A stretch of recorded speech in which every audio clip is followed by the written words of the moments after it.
Allahumma salli wa sallim wa barik ala nabiyyina Muhammadin wa ala alihi wa sahbihi wa mawala. Faya ayuhal muslimun usini wa iyyakum bittaqullah. Ittaqullah faqad fazal muttaqun, amma ba'd. Sebelumnya mohon maaf saya terlambat karena satu dan lain hal. Ini saya bawa laptop karena tadi nggak sempat pulang. Biasanya kalau saya ngisi pakai tablet, karena sesuatu hal langsung dari kantor ke sini. Nanti hitungan saya biasanya 15 menit sampai. Ternyata rada macet sehingga ya mundur. Baik. Pada kesempatan yang lalu kami sudah sampaikan tentang ikhlas ya, salah satu amalan hati yaitu ikhlas. Kemarin kita sudah bahas tentang apa itu ikhlas dan juga apa buah dari ikhlas. Nah, kemarin sebenarnya saya berniat hari ini pindah ke amalan hati yang lain, tetapi ternyata masih banyak hal tentang ikhlas yang kalau tidak kita bahas jadi kurang komplit ya. Maka pada kesempatan ini kita akan melanjutkan bahasan tentang ikhlas. Saya ambil dari kitab Silsilatu A'malil Qulub karya Syekh Muhammad Shalih Al-Munajjid rahimahullah. Nah, melanjutkan bahasan yang kemarin, kita sudah membahas tentang buah keikhlasan ya.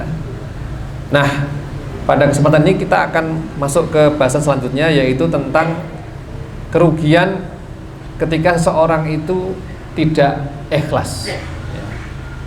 Kalau kemarin buahnya, kalau sekarang kalau tidak ikhlas ternyata juga ada kerugiannya. Apa kerugiannya? Yang pertama adalah adamu dukhulil jannah, hilangnya peluang untuk masuk surga ya.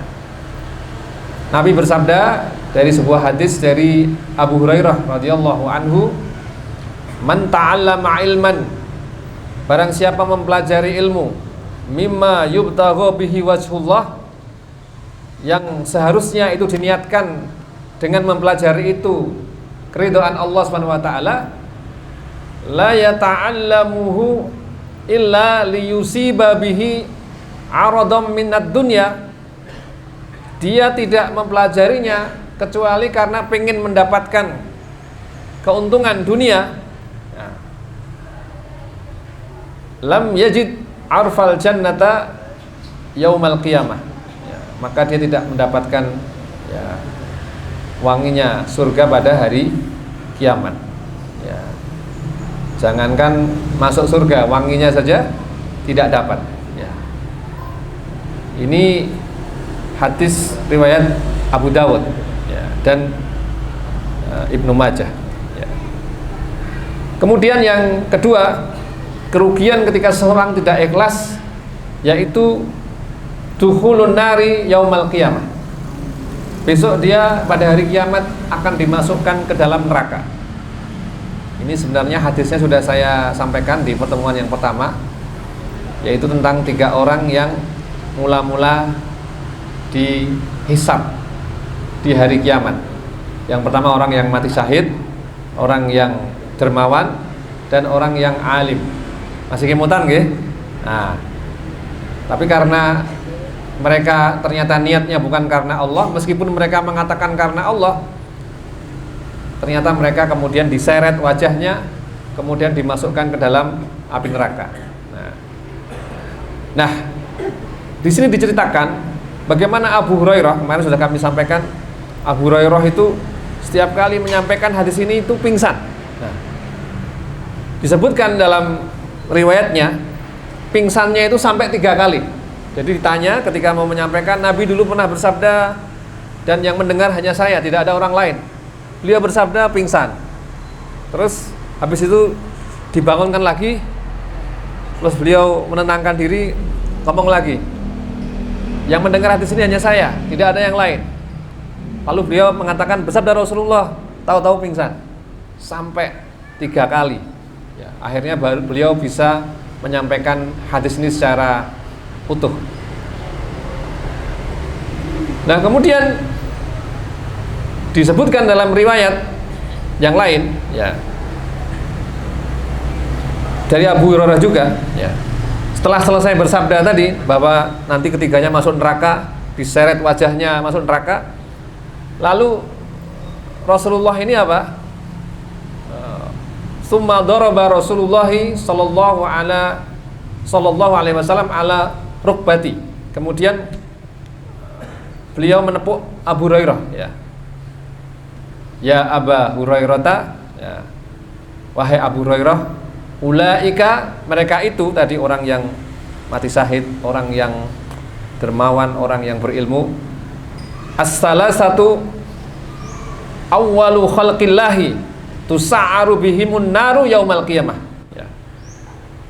Mereka inilah tiga makhluk Allah yang pertama yang besok akan dibakar oleh neraka pada hari kiamat. Nah, di sini Syekh Shaleh Al-Munajjid kemudian mengatakan bahwa ternyata yang dibakar pertama-tama itu bukan pembunuh, bukan pezina, bukan pencuri, tapi siapa yang dibakar? Orang yang beramal tapi riya. Ya. Tentu ini menjadi satu peringatan bahwa menjaga keikhlasan itu adalah satu hal yang penting, ya. Kita beramal semata-mata karena Allah Subhanahu wa Ta'ala, ya. Di hadis yang lain dari Ka'ab bin Malik radhiyallahu anhu, Nabi bersabda, "Man talabal ilma," barang siapa menuntut ilmu, liyujariya bihil ulama, supaya dia selevel dengan para ulama, supaya disebut sebagai ulama, auli yumariya bihi sufaha, atau sekedar untuk mendebat orang-orang bodoh, mengalahkan pendapatnya orang-orang bodoh, au yasrifa bihi wujuhan nasi ilaihi, atau sekedar supaya menarik perhatian orang kepada yang bersangkutan, adkhalahullahu nar, maka Allah akan memasukkannya ke dalam neraka. Hadis riwayat Tirmidzi, hadisnya hasan, ya. Nah, jadi ini mengerikan, ya, ketika orang tidak ikhlas. Kemudian yang berikutnya, adamu qabulil amal. Ketika orang tidak ikhlas, ya qosok wali kemarin, kalau ikhlas diterima amalnya, kalau tidak ikhlas maka tidak diterima oleh Allah Subhanahu wa Ta'ala. Ini ada hadis yang terkenal, ya. Hadis qudsi, ya, dari Abu Hurairah radhiyallahu anhu. Abu Hurairah ini sahabat yang paling banyak merawikan hadis. Allah mengatakan, ana agna syurakai anisyirki, aku adalah sekutu yang paling tidak butuh sekutu yang lain, ya. Man amila amalan, barang siapa dia mengerjakan satu amalan, asyraka fihi ma'i ghairi, dia menyekutukan niatnya untuk aku dan untuk yang selainku, nah, taraktuhu wa syirkahu, maka aku meninggalkan dia bersama yang dia sekutukan, ya. Jadi Gusti Allah ora sudi, ya, kalau bahasa kita ora sudi nompo amalan yang itu bercampur, ya, bercampur niatnya karena Allah dan karena, ya, niat yang lain itu, ya. Tentu ini niatnya dalam pokok niat, ya. Nah, karena kalau tidak dalam pokok niat, kadang-kadang ya angel, misalnya saya niat mau ke masjid, nah, tiba-tiba kelingan, wah aku ndek utang karo Pak Tadek, sisan go nyaur utang. Lah ini kan juga bercampur. Nah, tapi kan bukan dalam pokok niat, ya.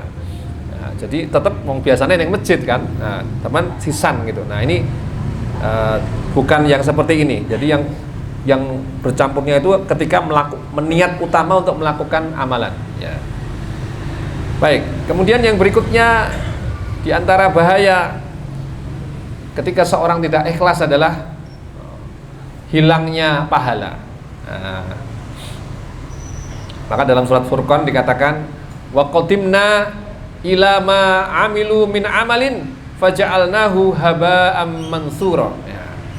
Nah, haba'an mansura, amalnya itu besok di akhirat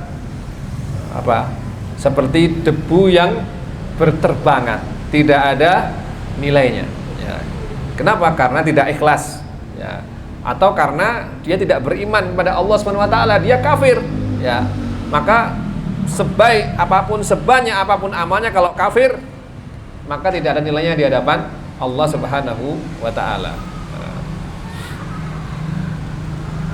Kemudian yang berikutnya, nah ini masuk bahasan selanjutnya, yaitu perhatian para salaf, ya, generasi terdahulu, yaitu sahabat, tabi'in dan tabi'ut tabi'in, tentang ikhlas, ya. Jadi Rasulullah mengatakan khairun nasi qarni, sebaik-baik manusia adalah zamanku, yaitu para sahabat. Tsummal ladzina yalunahu, kemudian yang setelahnya tabi'in, muridnya para sahabat. Tsummal ladzina yalunahu, kemudian yang setelahnya yaitu tabi'ut tabi'in, muridnya para tabi'in. Nah, inilah yang sering dikatakan sebagai salaf, ya. Maka di sini yang dimaksud salaf yaitu tadi perhatian generasi, 3 generasi awal Islam tentang ikhlas. Nah, yang pertama, mereka tidak pernah mensifati dirinya dengan ikhlas, ya. Jadi para salaf ini tidak pernah merasa bahwa dirinya itu sudah berlaku ikhlas, ya. Kenapa? Karena ikhlas ini adalah amalan yang paling sulit, ya. Nah, maka mereka tidak pernah merasa bahwa dirinya itu berlaku ikhlas, ya. Karena khawatir muncul apa? Kesombongan, ya. Ya, kemarin kami contohkan soal apa? Buka puasa gitu. Nah, pas sing dalai pas buka puasa ini enak, wah, buka puasa ini tongseng. Nah, kan jamaahnya seneng toh. Nah, terus wah, jos tenan nih jenengan ki grupe le nak jili top, nah, tongseng. Terus batin apa ada ke wong tipis. Lah, akhirnya kan muncul apa? Kesombongan. Padahal tadi sudah niatnya ikhlas, di tengah-tengah ikhlas, kok bar rampung seperti itu datang nganggu apa ada ke wong tipis. Nah, ini sudah mengurangi apa? Pahala, ya. Maka para salaf tidak pernah merasa dirinya ikhlas. Supaya apa? Supaya mereka senantiasa berusaha untuk ikhlas, ya. Kalau sudah merasa ikhlas, berarti ikhlasnya masih perlu diikhlaskan lagi. Nah, jadi karena ikhlas itu sulit, ya. Yang kedua, mereka bersemangat untuk menyembunyikan amal, ya. Jadi kalau beramal, kalau bisa tidak diketahui. Disebutkan oleh Al Hasan Al Basri, ini seorang tabi'in, ya. Dia mengatakan bahwa dia bercerita, ada seorang laki-laki, ya, dia hafal Quran, tetapi tetangganya nggak ngerti, ya. Ya. Ada seorang laki-laki, dia sangat faqih dalam agama, tetapi manusia orang ngerti, ya. Nah. Terus ada seorang laki-laki, dia sholat malam yang panjang di rumahnya, dan di rumahnya ada tamu, ya, tapi tamunya nggak ada yang tahu. Kenapa? Karena disembunyikan. Nah, lalu beliau mengatakan, nah, beda dengan sekarang pada masa beliau ketika itu, ya. Ya. Banyak orang yang beramal, tetapi apa? Dia menampakkan, padahal sebenarnya dia punya pilihan untuk menyembunyikan. Nek zaman saya niki ngoten mboten? Ngoten. Sithik-sithik nyetatus, titik-titik apa? Konten. Nah, nyumbang masjid we, dadak ngundang wartawan gitu. Nah, ini. Jadi ini berbeda dengan generasi salaf, ya. Mereka lebih senang menyembunyikan amal, ya. Kemudian bahkan ini menyembunyikan amal meskipun dari keluarga dan juga istrinya, ya. Jadi disebutkan di sini ada seorang yang dia namanya Ibnu Abi Hindun, ya.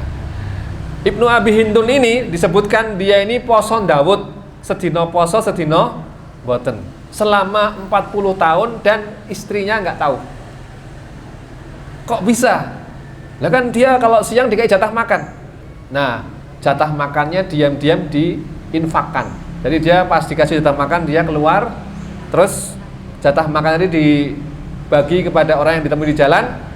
Nah, sehingga kan nggak tahu kalau dia puasa. Nah, terus malamnya dia pulang, nah dia makan bersama keluarganya, taunya dia makan malam padahal dia apa? Berbuka. Nah, ini. Jadi bagaimana mereka berusaha menyembunyikan ilmu, menyembunyikan amalan, ya. Bahkan dikisahkan ketika berjihad, ya, ini seorang tabi'ut tabi'in namanya Ibnul Mubarak. Nah, Ibnul Mubarak ini ikut dalam satu pasukan. Nah, ketika itu berperang melawan pasukan Romawi, ya. Terus biasa sebelum perang kan pasti kan ngajak apa? Senggel, mubarazah itu ya. Ayo siapa yang berani lawan saya. Nah, ada orang Romawi yang maju. Terus ada seorang Muslim maju tapi dia pakai penutup wajah. Nah, pakai cadar gitu. Begitu gelut, Romawi pertama mati. Terus datang Romawi kedua, ayo ganti lawan saya. Mati lagi. Sampai datang Romawi ketiga, mati lagi. Nah, lalu orang-orang kan mengerumun, ini siapa ini orang ini? Nah, lalu berkata Ubadah bin Sulaiman, lalu saya pegang tangan orang itu, saya buka wajahnya, ternyata dia adalah Abdullah bin Mubarak. Dan Abdullah bin Mubarak marah, kenapa kamu membuka wajah saya? Jadi dia berusaha apa? Menyembunyikan apa?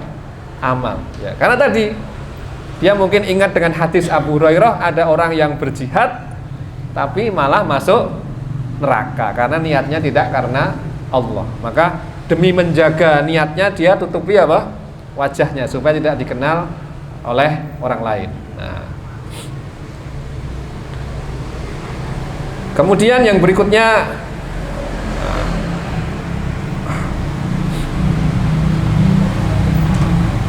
kita masuk ke subbab yang berikutnya karena waktunya terbatas, yaitu ini alamatul ikhlas, tanda-tanda seseorang itu ikhlas, tanda-tanda keikhlasan, ya.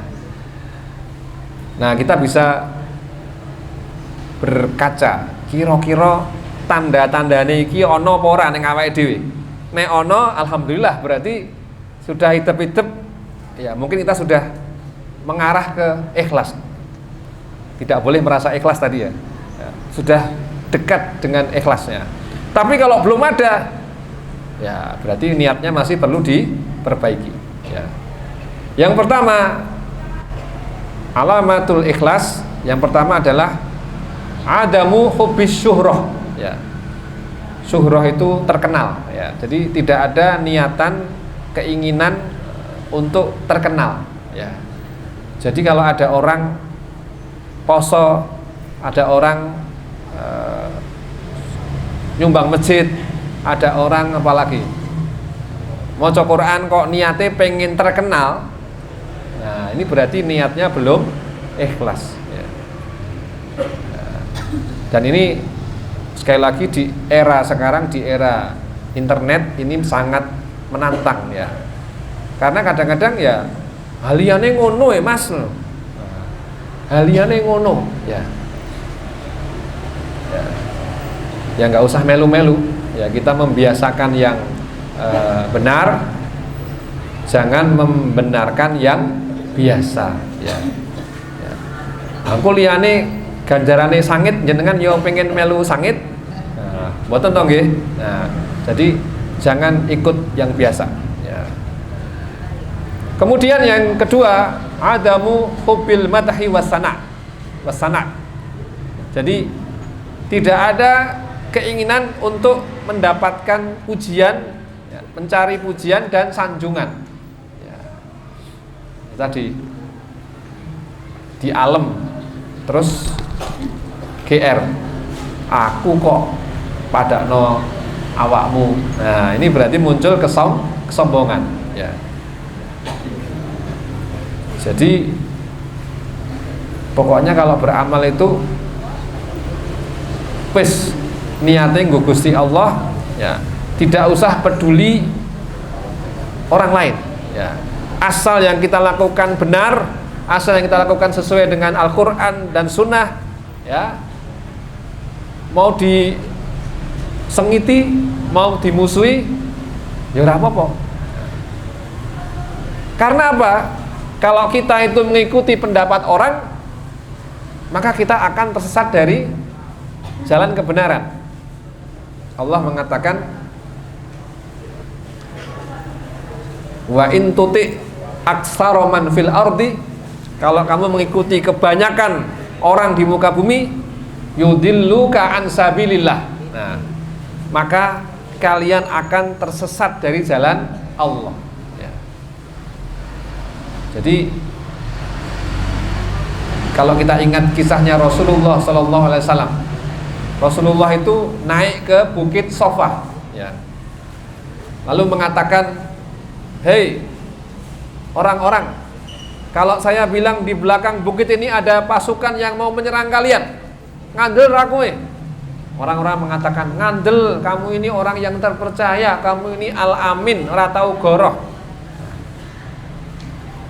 Tapi beberapa menit kemudian Nabi mengatakan, kalau begitu aku mengatakan bahwa aku adalah utusan Allah Subhanahu wa Ta'ala, ya, tenun, ya, yang mengajak kalian untuk menyembah Allah, mengesahkan Allah saja, tidak menyembah yang lain.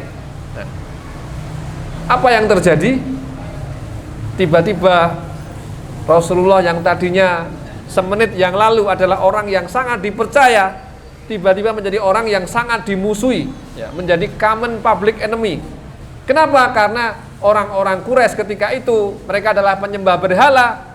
Tiba-tiba Rasulullah mengajak mengesahkan Allah Subhanahu wa Ta'ala, meninggalkan segala sembahan selain Allah Subhanahu wa Ta'ala, ya. Nah, ini. Oleh karena itu jangan heran kalau jenengan melakukan amar ma'ruf, jenengan melakukan nahi mungkar, sing sengit oke mboten? Oke. Ya. Napa komentare?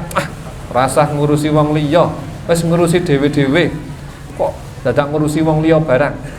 Nah, padahal kita ini kan diperintahkan untuk amar ma'ruf nahi mungkar. Wal takum minkum ummatu yad'una ilal khair. Haruslah ada di antara kalian segolongan orang yang mengajak kepada kebaikan, ya'muruna bil ma'ruf. Mereka akan mengajak kepada yang ma'ruf.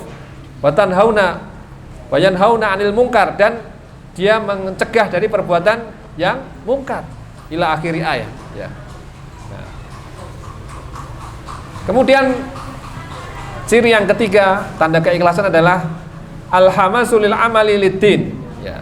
Orang yang ikhlas dia akan bersemangat untuk mencari atau mengerjakan amalan sebagai bekal ad-din, yaitu hari kiamat, untuk menjadi bekal besok di akhirat, ya.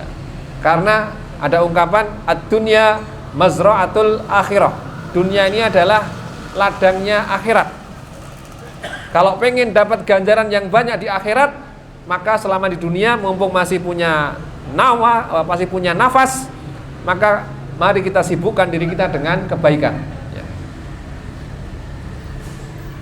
Bahkan orang yang ikhlas itu, ya, saking golek ganjaran ngantek nyolong. Nah, ning nyolong sing apik, nyolong salam, mencuri salam. Nah, misalnya ada orang lewat ketemuan ngobrol, assalamualaikum, waalaikumsalam. Nah, kita kan mendengar tuh.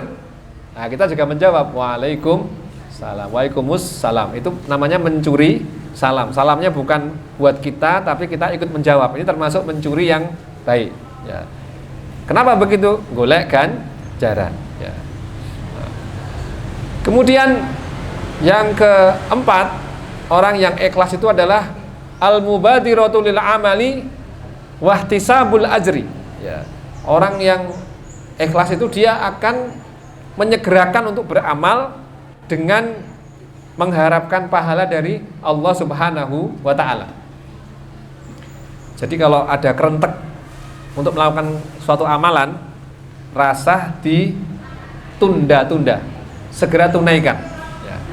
Misalnya kita pulang tiba-tiba lihat pengemis, ya. Terus wah kok mesake, tak sedekah mumpung bulan Ramadan. Nah, begitu ada kerentek seperti itu, langsung tunaikan. Ya sesuai kemampuan. Duwene 1000 ya 1000. Duwene biru ya biru. Sopone abang, ganjarannya luweh oke ya. Tapi yang penting jangan ditunda. Karena kalau ditunda, akhirnya apa? Keslamur, akhirnya lali ya.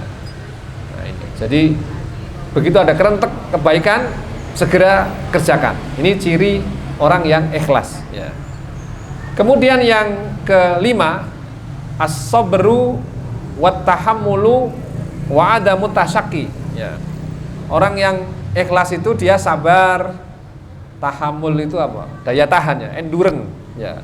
Dia apa? Sangat tahan menderita dan tidak sambat. Nah, orang kakean sambat ketika dia melakukan amal soleh.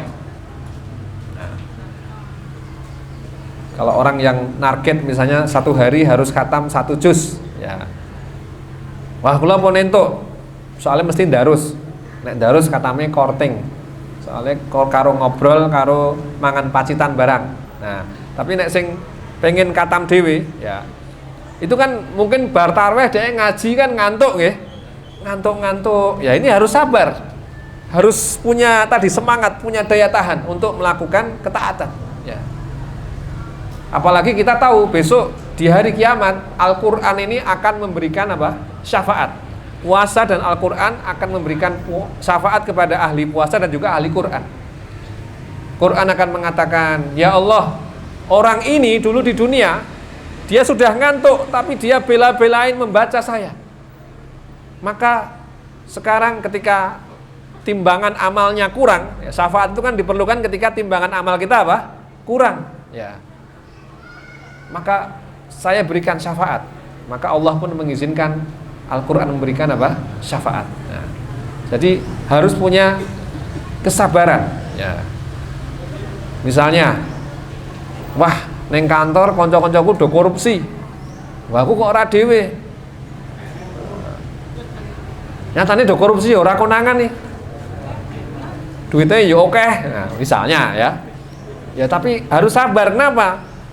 Dit sing ora halal kuwi ora barokah. Duit panas nek wong Jawa niku duite panas gitu. Karena kita ingat sabda Nabi, walladzi nafsi biadihi, Nabi bersumpah demi zat yang jiwaku ada di tangannya ya. La yadkhulul jannah, tidak akan masuk surga ya.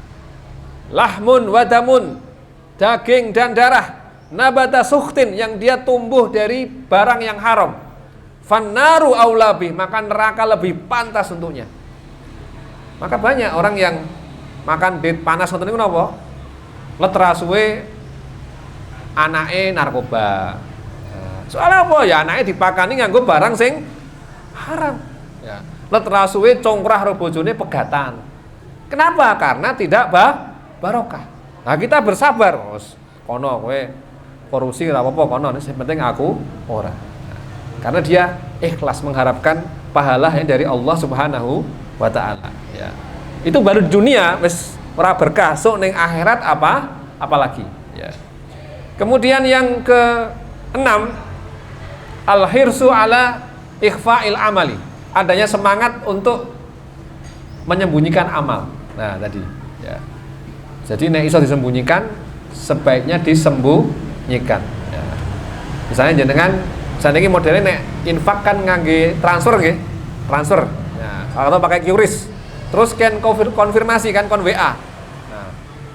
Ya udah sampaikan. Saya sudah transfer ini. Tolong ditulis hamba Allah ya. Supaya menghilangkan apa? Riya ya.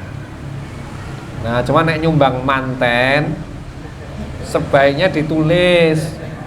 Engko ndak iki tak undang teko ketake mangane ya oke, kok amlope ra ono iki. Ah marake anu nggih, marake fitnah. Ya ini harus empan papan, harus menyesuaikan keadaan. Daripada fitnah ya ditulis ya. Gek iki amlope kosong terus ra dijenengi. Nah, marake fitnah gitu. Nah. Terus yang ke-6, yang ke-7, itqanul sunnah. Nawiru buyutakum bin nawafil, kan itu. Terangilah rumahmu dengan amalan-amalan sunnah. Nah, Ini kalau bisa konsisten. Tapi nek misalnya niatnya ngono, begitu tekan ngomah cetet, wah bal-balannya apik. Njur lali. Lah mbangane lali ya mending ning masjid. Mbangane ora laku. Tapi kalau bisa dilakukan ini lebih baik ya.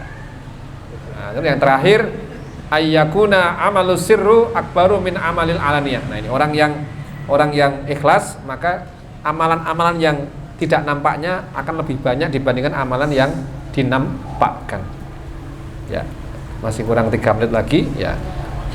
Inilah bahasan yang bisa kami sampaikan pada kesempatan kali ini. Insya Allah ini menjadi akhir dari bahasan tentang ikhlas.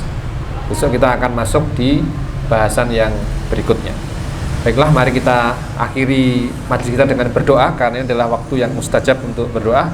A'udzubillahi minasyaitonirrajim. Bismillahirrahmanirrahim. Alhamdulillahirabbil alamin. Shalatu wassalamu ala asrafil anbiya'i wal mursalin nabiyyina Muhammadin wa ala alihi washabbihi ajmain.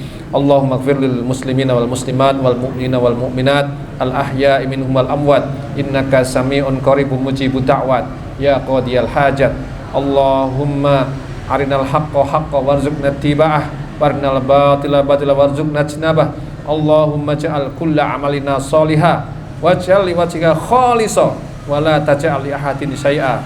Allahumma rabbana taqabbal minna salatana wa siyamana wa qiyamana wa ruku'ana wa sujudana wa tadarru'ana wa takhusyu'ana wa tadarrusana wa tarawihana wa tamim taksirna ya Allah ya arhamar rahimin. Allahumma aminna awtanina Indonesia wa aslih a'immatana wa ulata umurina wa ainhum fi ta'tiyati amanatihim. Rabbana dhalamna anfusana wa illam taghfir lana wa tarhamna lanakunanna minal khasirin. Rabbana hab lana min azwajina wa dhurriyyatina qurrata a'yun waj'alna lil muttaqina imama. Rabbana adkhilna mudkhala sidqin wa akhrijna mukhraja sidqin waj'alna min ladunka sultanan nasira. Rabbana atina min ladunka rahmah wa hayyi lana min amrina rasyada. Rabbana ighfir lana dzunubana wa li ikhwanina alladziina sabaquna bil iman wa la taj'al fi qulubina ghillan lil ladziina amanu rabbana innaka ra'ufur rahim. Rabbana inna nas'aluka husnal khatimah wa na'udzubika min su'il khatimah. Rabbana atina fid dunya hasanah wa fil akhirati hasanah wa qina adzabannar. Wa sallallahu ala nabiyyina Muhammadin wa ala alihi wa sahbihi ajma'in. Subhana rabbika rabbil izzati amma yasifun wa salamun alal mursalin walhamdulillahi rabbil alamin. Demikian kami akhiri. Assalamualaikum warahmatullahi wabarakatuh.